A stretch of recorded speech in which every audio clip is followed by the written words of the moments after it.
జయ శ్రీ కుసుమహరనాథ్. కుసుమహరనాథ మహాప్రభుని హృదయామృతము.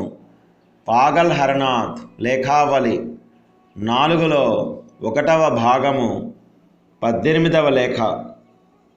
నాయనా కాలాచాంద్ బాబు, నీ బాలక ప్రయత్నాలను అనగా నిష్కపట భావమును ప్రభువు దినదినము అభివృద్ధి పరచి నిన్ను నిత్యానందునికి ఒక ఆదర్శ సేవకునిగా చేయునుగాక.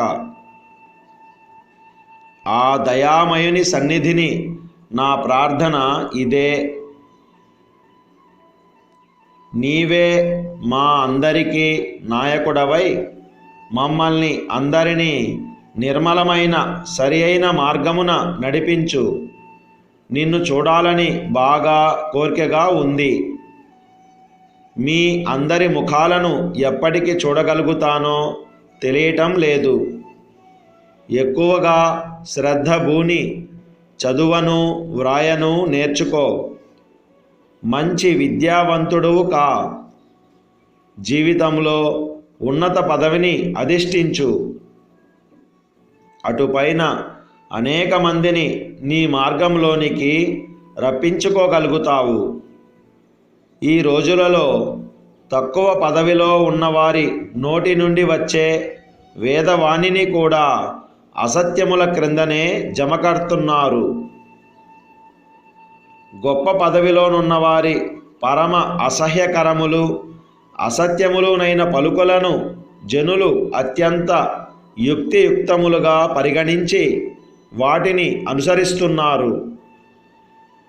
అందుకే నాయనా, నీవు ముందుగా ఉన్నత పదవిని అధిష్ఠించు అని అంటున్నాను. నన్నొకసారి మీ అందరి వద్దకు తీసుకుని వెళ్ళవా? నాకు మీతో ఆడుకోవాలని ఉన్నది. మీరు ఏ ఏ ఆటలను ఆడితే నేను కూడా ఆ ఆటలనే ఆడతాను. ఆటల మూలంగానే నేను విద్యను పొందలేక బొత్తిగా మూర్ఖుడనైపోయాను. నీవు నావలే కావద్దు. చదువుకునే సమయంలో చదువుకో, ఆడుకునే సమయంలో ఆడుకో. నీ కడుపు యొక్క అస్వస్థత తగ్గిందో లేదో వ్రాయి. ఆ విషయంలో నేను చాలా ఆదుర్దాగా ఉన్నాను.